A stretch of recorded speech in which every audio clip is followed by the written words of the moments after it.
گم شدم تو چشایی که نبود، همه چی خیاله. فاتحه خونم برای واقعیت، برای اجتماع که فهمیدم که فراتر فکرم تا فراتر از فکره. همه اونو فکرم میرفت تموم.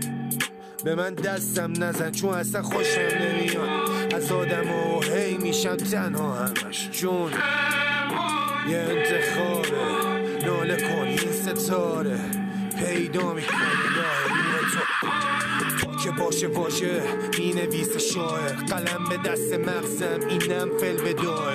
قوی تر از من نبود کس خارش. رپ فارس و جهانی چیه؟ بردم تو عمق نگارت که همون خداه. بیا یاد میدم بهتون دنبال واژه های نور باشیم، بال میدم